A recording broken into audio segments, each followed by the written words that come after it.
Et à ceux qui nous rejoignent, c'est la matinale d'info de Public Sénat avec la presse quotidienne régionale, les Indés Radio, 130 radios qui sont nos partenaires dans tout l'Hexagone, avec les télés locales de France qui nous rediffusent et avec TV5 Monde. Aujourd'hui, l'invité politique de Territoire d'Info en direct sur ce plateau. Bonjour Philippe Bas. Bonjour. Vous êtes le président de la commission des lois ici au Sénat et vous êtes sénateur LR de la Manche. Merci d'être avec nous ce matin pour vous interroger à mes côtés, la spécialiste politique de Public Sénat, Oriane Mancini. Bonjour Oriane. Bonjour Cyril. Bonjour Et Philippe. bonjour Christelle Bertrand. Vous représentez la presse quotidienne régionale sur ce plateau ce matin et vous appartenez au groupe des journaux de la Dépêche. Bonjour, merci Cyril. d'être là pour la Dépêche du Midi. D'ailleurs, la Dépêche du Midi, comme les quotidiens régionaux, reprendront cette interview politique sur leur site internet à partir de 10h30 ce matin. Philippe Bas, la réforme des institutions. Hier, Édouard Philippe a présenté donc la deuxième et dernière partie de la réforme des institutions, les projets de loi organiques et ordinaires. Est-ce que cette réforme des institutions est un passage en force, selon vous ? Je ne dirais pas ça. Je ne dirais pas ça parce que le président de la République, le gouvernement propose. Mais c'est le Parlement qui décide. Et je ne me sens nullement sous la pression. Le président du Sénat a réuni les parlementaires de tous les groupes politiques, a fait des propositions au mois de janvier. C'est notre base de travail. Et quand le Sénat sera saisi à son tour à l'automne, il dira ce qu'il croit bon. Et si l'on fait une réforme des institutions, il faut d'abord se poser les bonnes questions. Quel est le sens de cette réforme ? Nous sommes le pays, je crois, parmi les démocraties, où le Parlement est le moins fort. C'est la Ve République. Nous l'avons voulu ainsi. Nous avons voulu un gouvernement stable qui puisse réformer. Je pense que c'est une bonne chose. Mais je pense que c'est une mauvaise chose que le Parlement ne soit pas le lieu de la délibération. Au fond, le gouvernement ne peut pas exprimer à lui seul la démocratie française. Il est nommé, nous sommes élus, et les élus ont un avantage, c'est qu'ils sont au contact des Français. Les élus des territoires. Bien entendu, j'allais y venir. Nous sommes des élus de territoire. Nous sommes en contact avec les maires, nous sommes en contact avec les Français, nous connaissons les réalités. Et nous disons, si vous voulez faire une belle réforme des institutions, alors essayez, tout en maintenant la capacité d'action du gouvernement, essayez, s'il vous plaît, de renforcer ce pôle de délibération qui permettra que le débat public s'exprime au Parlement plutôt que dans la rue. Christelle Bertrand. Vous dites les députés, les sénateurs sont des élus des territoires, mais ils sont là surtout pour voter la loi. Le fait de les éloigner un petit peu des territoires n'éviterait-il pas une forme de clientélisme qui a pu s'instaurer au fil des années ? C'est tout de même singulier. Je ne crois pas du tout qu'il y ait une forme de clientélisme. Alors vous avez l'air de dire... C'est ce que certains reprochent. Vous avez l'air de se dire faire élire que... sur des questions territoriales. Vous avez l'air de dire que la démocratie, elle vient représenter une diversité de pensées et d'intérêts et que c'est une mauvaise chose. Mais enfin, je vous signale qu'il n'y a dans aucun pays au monde de démocratie sans Parlement et que plus le lien est fort entre l'élu et les citoyens, plus la démocratie a de vitalité. Et précisément, je vais vous dire, c'est exactement le contraire qui est important. Ce qui est important, c'est de renforcer ce lien. Vous imaginez une démocratie où le lien serait complètement distendu entre le maire et ses citoyens, le député et ses citoyens ? Regardez, un département comme le mien, je prends un exemple que je connais bien, il y a 4 députés, un grand territoire, il n'y en aura plus que 2. Est-ce que vous croyez que les Français pourront parler facilement à leurs députés, lui dire ce qui ne va pas ? Et est-ce que vous croyez que les députés sauront aussi bien ce qu'il y a dans la tête, dans le cœur et même dans les tripes des Français quand ils seront détachés de leur territoire ? Ce sera au contraire une grande régression de la démocratie. Je ne dis pas qu'on ne peut pas jouer sur le nombre de députés et de sénateurs. J'ai bien entendu que c'était une mesure populaire, mais entre populaire et populiste, il y a un glissement que je ne veux surtout pas franchir. Je crois que nous devons, dans cette réforme, préserver les territoires et préserver la démocratie pour que les Français soient bien représentés. C'est ça l'essentiel. Est-ce que c'est un glissement qu'est en train d'opérer Emmanuel Macron, de passer d'une réforme populaire à une réforme populiste ? Je crois qu'en tout cas, il doit être attentif à ce problème.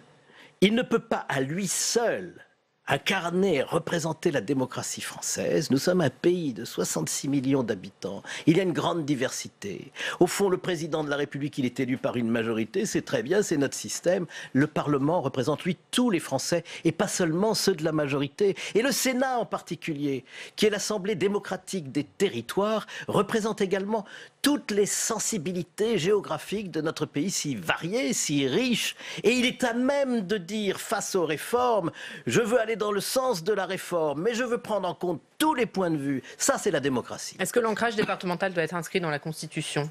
J'en suis convaincu. Il l'est déjà, dit le gouvernement, pour les sénateurs. Eh bien, c'est un point sur lequel nous pouvons nous mettre d'accord. Disons-le avec force, avec netteté.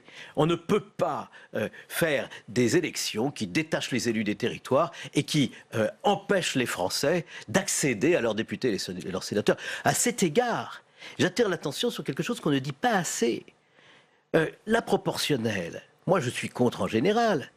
Mais ça a existé dans la République. Je ne peux pas dire que c'est un système qui est absolument incompatible avec le fonctionnement de la République. Mais la proportionnelle, pour élire des députés de la nation sur une liste nationale, alors, cette liste, c'est la cooptation par les partis politiques de gens qui n'ont jamais rencontré un Français, qui n'ont pas de base locale, et qui sont tout à fait aériens, en apesanteur.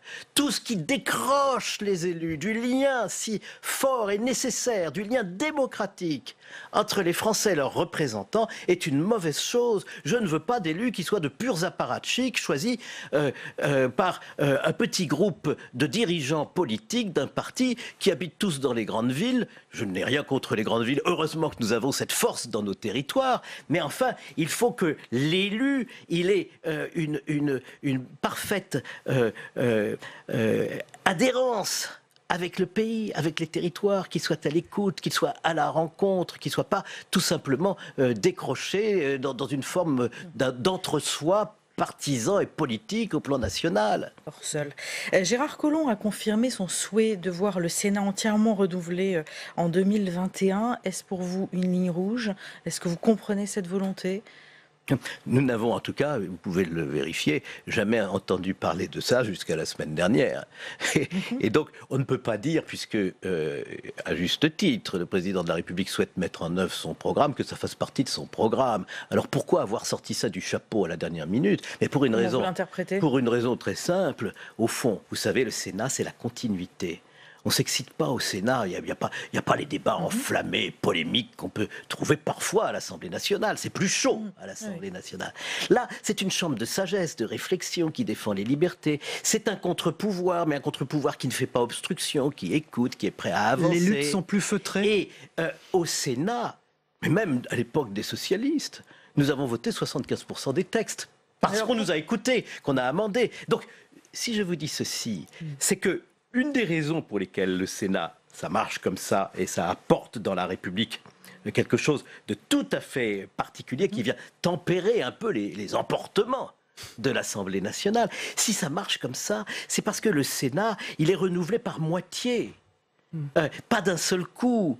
Et pas au cours d'un énorme débat polémique où on parle à la télévision, où on s'envoie des petites phrases assassines. Mais alors, en le renouvelant entièrement, vous pensez qu'il veut... Permettez que je conclue. En effet, vous avez raison de me relancer sur le point, parce que j'en viens au fait. Il n'y a pas d'autre raison à cette proposition qui fait irruption que...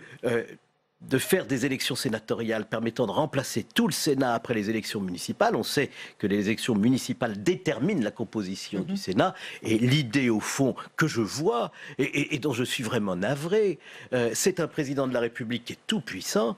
Il a un gouvernement qui lui est subordonné, une Assemblée nationale déférente. Il lui reste dans la République un contre-pouvoir, et ce contre-pouvoir n'est pas le pire qu'on puisse imaginer. Et il voudrait le mettre à la botte. En profitant des élections municipales dont il espère, à tort ou à raison, qu'elles vont le faire progresser dans les communes, et ensuite que ces communes voteront pour des sénateurs qu'on remplacera d'un seul coup et qui lui seront plus favorables.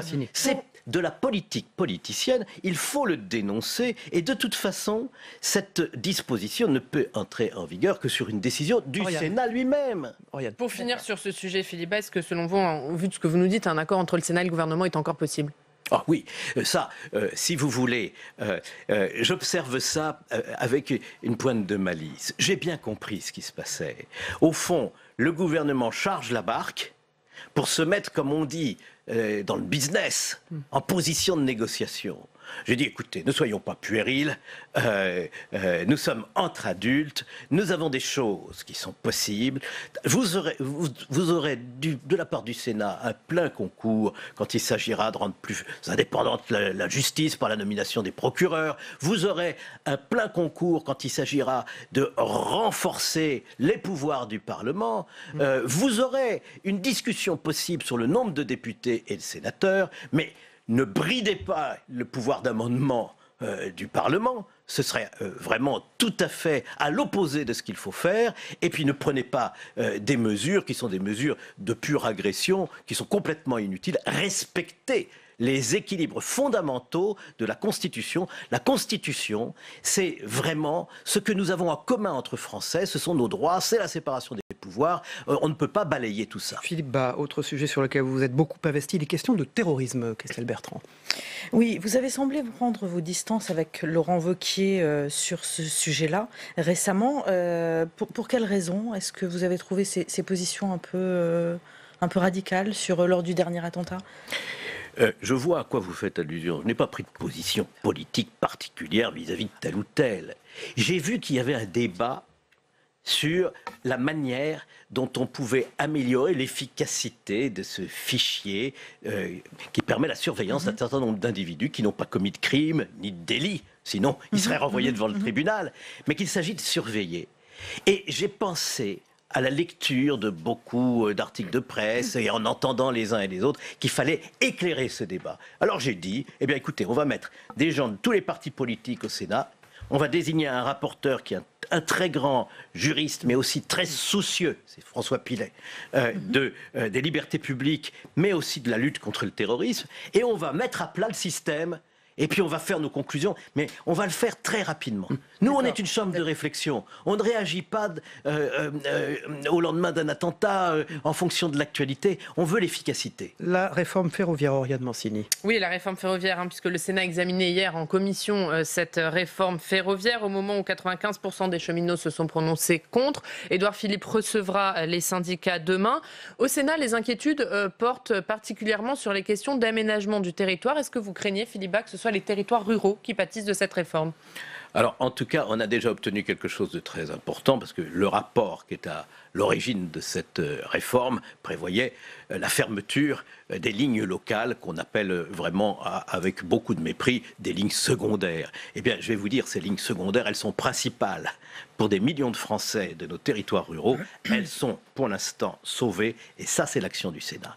Deuxième point, il y a effectivement, dans cette réforme de la SNCF, la question d'un certain nombre de lignes de TGV qui desservent des villes moyennes. Nous voulons préserver dans le temps et dans la durée cette desserte. C'est tout le travail qui a été fait par le président Moret, par le rapporteur monsieur Cornu, hier, à la commission de l'aménagement du territoire. Ce faisant, nous sommes en train de forger des réponses qui doivent permettre au gouvernement d'atterrir dans cette réforme. Il faut que cette réforme ait lieu, mais il faut aussi savoir écouter les personnels, évidemment, mais écouter les territoires pour que ce soit une bonne réforme. Et bien, voilà un bon exemple. Le président Larcher, lui, reçoit les grands leaders syndicaux. Il essaye de trouver le moyen d'une sortie de crise. Le Sénat peut jouer son rôle parce qu'il n'y a pas d'enjeu de pouvoir pour lui. Il est là pour rendre ce service au pays en fonction des principes qui sont les siens. Et alors la SNCF, c'est pour nous un dossier effectivement très emblématique de la mission que nous nous donnons à nous-mêmes de mieux aménager notre territoire et de faire prévaloir le dialogue social. Dont on reparlera la semaine prochaine avec la ministre des Transports, Elisabeth Borne, qui sera notre invitée. Philippe Bas, vous êtes le président de la commission des lois au Sénat, vous êtes sénateur LR de la Manche. Le déficit, la France est sortie hier officiellement de la procédure de déficit excessif. On est donc passé sous la barre des 3%. Vous saluez les efforts d'Emmanuel Macron dans ce domaine ? J'ai lu le rapport de la Cour des comptes qui ne salue pas l'effort du gouvernement, puisqu'au contraire, il remarque que cette baisse de déficit est entièrement due à l'augmentation des recettes fiscales. Et il met en garde contre la fragilité de cette situation en disant c'est quand même très curieux, même par rapport au précédent budget qui pourtant n'était pas bon, le budget pour 2018 ne comporte pas d'efforts suffisants de diminution de la dépense publique. Vous voyez, souvent on est un petit peu étonné, un déficit peut diminuer soit parce qu'on fait des économies, soit parce qu'on a plus de recettes. Aujourd'hui, il diminue d'ailleurs très légèrement, en restant très élevé, parce qu'il y a plus de recettes. Je suis d'une certaine façon satisfait de voir qu'il y a plus de recettes, parce qu'il y a plus de croissance, encore que le premier trimestre a été plus moyen de ce point de vue-là, donc il ne faut pas crier victoire trop vite, mais de toute façon, la vraie recette pour diminuer les déficits, c'est les économies. Elles ne sont pas au rendez-vous. Alors, les économies, Bruno Le Maire a lancé dimanche un débat sur une éventuelle baisse des aides sociales. Est-ce que selon vous, il faut réduire les aides sociales, il faut les baisser pour faire baisser le déficit? C'est pas comme ça qu'il faut s'y prendre, madame. Ça, je le dis carrément. Car ce qui permet de diminuer les aides sociales, c'est que les gens retrouvent du travail. Pour ceux qui sont au chômage de très longue durée depuis longtemps, qui n'ont pas de qualification, ça ne se fera pas en leur disant, avec un coup de pied dans le derrière, on vous baisse vos allocations, vous n'avez qu'à retrouver du travail. Il n'y en a pas pour eux, parce qu'ils ne sont pas qualifiés et parce que souvent, ils sont en très grande difficulté sociale. Et donc pour moi, la solution, c'est pas de baisser d'un seul coup les prestations sociales, c'est de faire en sorte que les gens en aient moins besoin, moins longtemps. Et pour ça, il faut beaucoup d'accompagnement pour les sortir du trou et leur redonner confiance en eux-mêmes. Et quand on supprime les contrats aidés, comme on l'a fait aussi brutalement au mois de septembre dernier, alors on laisse sur le carreau des gens pour lesquels c'était une étape vers le retour au travail.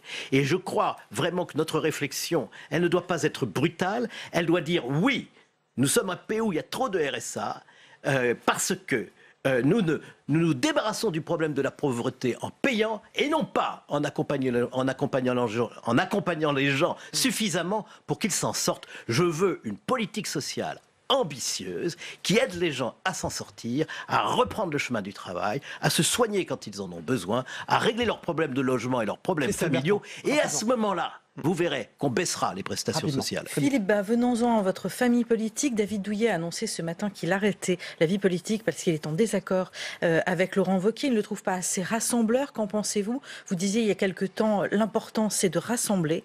Ce rassemblement semble compliqué à mettre en œuvre chez les Républicains aujourd'hui? S'il vous plaît, laissez-lui un peu de temps. Cette famille politique est convalescente.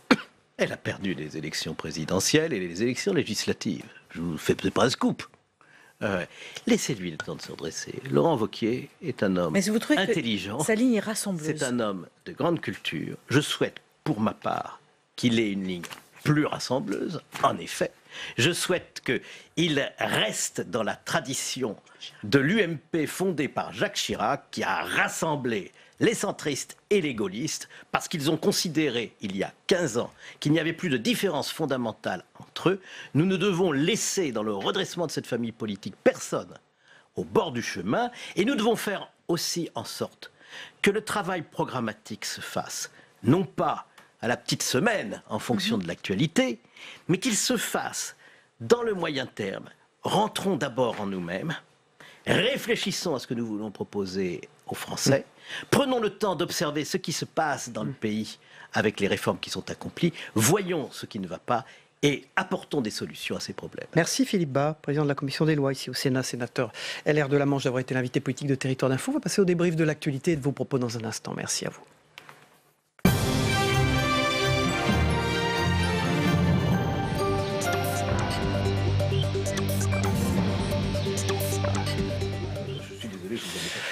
Voilà, Philippe Bas quitte ce plateau et font leurs entrées. Jean-Baptiste Forêt de la Gazette des Communes, bonjour. C'est la deuxième fois que vous venez dans cette matinale d'info. Merci d'être là. Et Véronique Jacquier qui revient, qui était avec nous l'année dernière pour présenter sur ce plateau Sud Radio, une des radios, des Indés radios, notre partenaire avec ses 130 radios indépendantes dans toute la France. Merci Véronique d'être là. On démarre avec vous. Bonjour et on est content de vous avoir.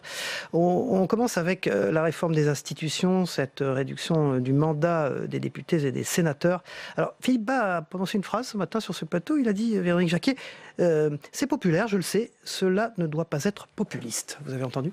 Oui, je pense qu'il a raison. Je pense qu'il y a un fond de démagogie dans ce que propose le président de la République pour cette réforme des institutions, pour 3 raisons. Quand Philippe Bas explique dans le détail ce que va changer la proportionnelle, 15%, finalement c'est une dose homéopathique. François Bayrou voulait 25%. C'est vrai que là, ça aurait vraiment signifié quelque chose pour la représentation de certains partis, comme le Front National. Mais là, 15%, ça veut dire qu'on va se retrouver avec 80 députés environ qui vont être élus sur des listes, donc proposés par des partis. Et Philippe Bas a raison de dire qu'on va se retrouver avec le type même d'apparatchik qui n'aura jamais sillonné de terrain, jamais connu vraiment la vie dans une circonscription. Autre chose, quand on parle de populaire et de populisme. Réduire le nombre de parlementaires sans leur donner plus de moyens comme aux États-Unis, sincèrement, ça ne veut pas dire grand-chose. Ça répond à l'antiparlementarisme ambiant. Ensuite, la troisième chose, c'est que, et Philippe Bas, c'est pas, vous l'avez pas évoqué cette question là dans Territoire d'Info, mais Gérard Larcher était vraiment vent debout contre le fait qu'il ne puisse pas y avoir plus de 3 mandats consécutifs. Finalement, Gérard Larcher a tellement bataillé qu'il a obtenu que les maires de communes de moins de 9000 habitants ne soient pas touchés. Ça représente 97% des maires. Alors, ça veut dire que cette disposition ne va pas toucher grand monde. La seconde chose, c'est que c'est complètement antidémocratique de dire « je suis un bon maire d'une ville de 25 000 habitants, on n'a pas le droit de voter pour moi plus de 3 fois ». Alors, comme on parle d'élus, de maires, Jean-Baptiste Fauré, vous représentez la Gazette des communes sur ce plateau ce matin. Il y a aussi une chose, notre invité ce matin, donc Philippe Bas, le président de la commission des lois ici au Sénat, cela risque d'être des gens, il parle des élus, qui n'ont jamais rencontré un Français. Vous avez entendu cette phrase ? Oui, c'est l'attaque évidemment contre les apparatchiks. En disant qu'il est contre la proportionnelle, évidemment. Oui, tout à fait. Donc c'est un discours assez traditionnel ici au Sénat. Le Sénat représente un peu ce qu'on appelait autrefois le seigle et la châtaigne, hein, la France des terroirs. Et il s'oppose aux hommes le seigle et la châtaigne. Oui, tout à fait. Il s'oppose aux hommes d'appareil qui dominent les partis. C'est vrai qu'il serait un petit peu paradoxal que prennent un peu de l'ampleur des personnages qui ont quand même été désavoués dans les urnes lors des élections de 2017. Les partis n'ont jamais été autant désavoués depuis 1958 et on va leur donner un certain nombre de postes. Donc il y a quand même un petit hiatus entre le discours d'Emmanuel Macron qui s'est posé en ennemi de la caste politique, de la caste politique, il ne parlait pas de classe politique, et le fait de faire revenir un certain nombre d'hommes d'appareil via la proportionnelle. Alors il risque d'y avoir un retour d'apparatchik, comme a dit Philippe Bas, Véronique Jacquier. Oui, parce qu'on va se retrouver avec 2 types de députés, ceux qui auront fait du terrain, ceux qui auront parfois été maires avant de vouloir aller à l'Assemblée nationale, puisque maintenant le cumul des mandats n'est plus possible, et puis effectivement ceux qui vont sortir des partis et qui seront un peu en plus peut-être des députés godillots, hein. On voit ça un grand sans offenser qui que ce soit avec le profil des gens de la République en marche. Un grand défenseur du Sénat. Hein. Vous avez vu ce matin, Philippe Bas dit on a des débats, certes, mais ils sont plus feutrés, plus calmes, plus sereins qu'ailleurs, ici au Sénat. Jean-Baptiste Fauré.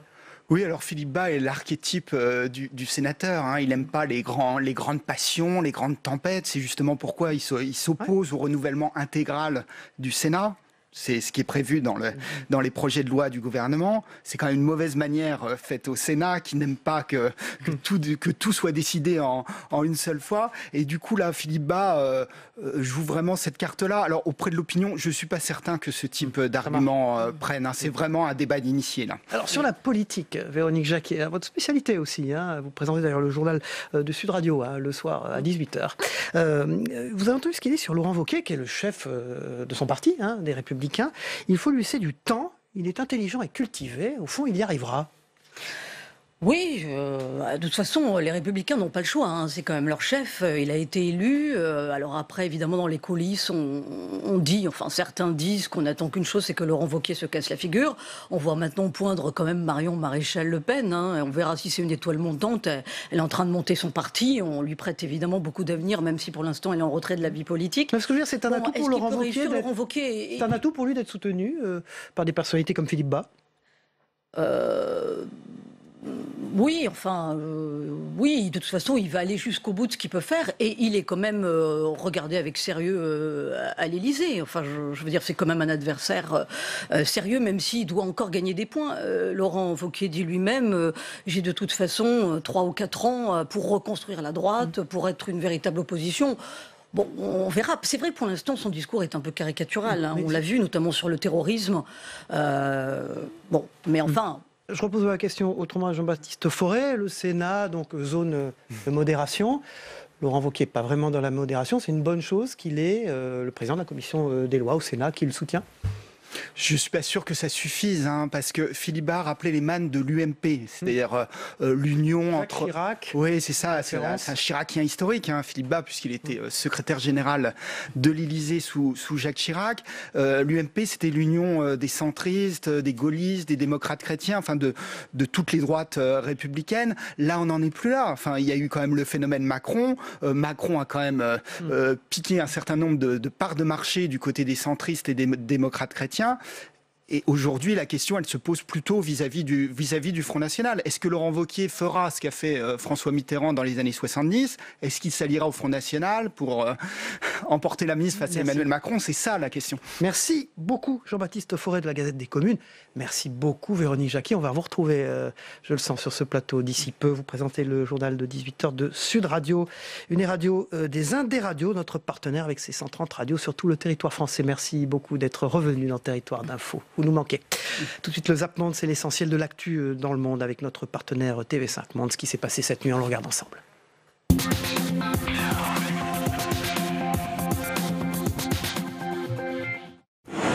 Son visage ne vous dit rien, c'est normal. Même en Italie, Giuseppe Conte était jusqu'il y a quelques jours un parfait inconnu ou presque. Ce soir, voilà donc ce professeur de droit devenu Premier ministre. Une surprise, même pour ses plus proches collègues à l'université de Florence. On a été très étonnés d'apprendre la désignation du professeur Conte comme Premier ministre de notre pays. On n'a jamais parlé de cela entre collègues, mais nous apprécions beaucoup cette surprise. Les présidents Paul Kagame et Emmanuel Macron affichent une entente plus que cordiale.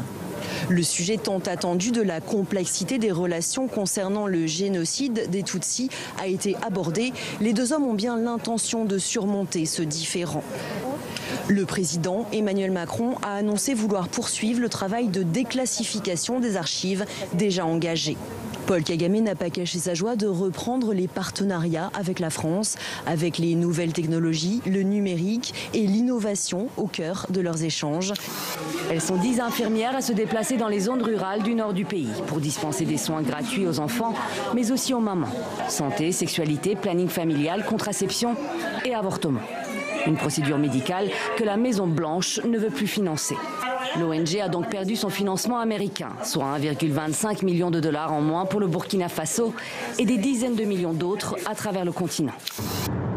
La fin du silence annonce ce reportage diffusé la semaine dernière à la télévision chilienne. Et voilà la femme par qui le scandale est arrivé, Elisa Fernandez, paroissienne de la ville de Rancagua.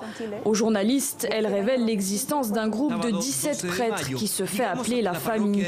Tous ont des relations sexuelles avec des personnes majeures. Certains se vantent de préférer les mineurs.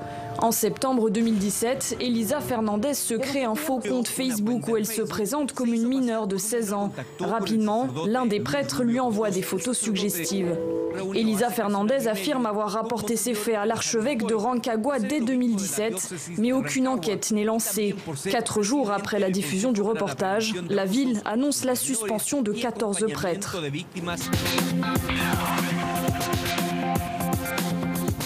Merci de votre fidélité. On se retrouve demain pour une nouvelle émission. Bonne journée à tous. Au revoir.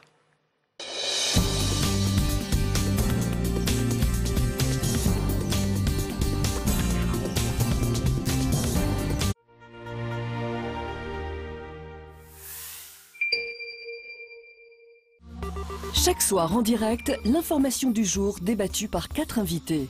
1 heure pour comprendre et analyser les sujets au cœur de l'actualité. Députés, experts et spécialistes rassemblés pour un débat interactif. Moi j'ai commencé le marché du travail quand j'étais étudiant et ce que je vois c'est que j'étais déjà soumis à plein de contrats qui étaient ultra précaires. C'était explicite. Il faut reconnaître cette responsabilité. Ça vous regarde, du lundi au jeudi à 19h30.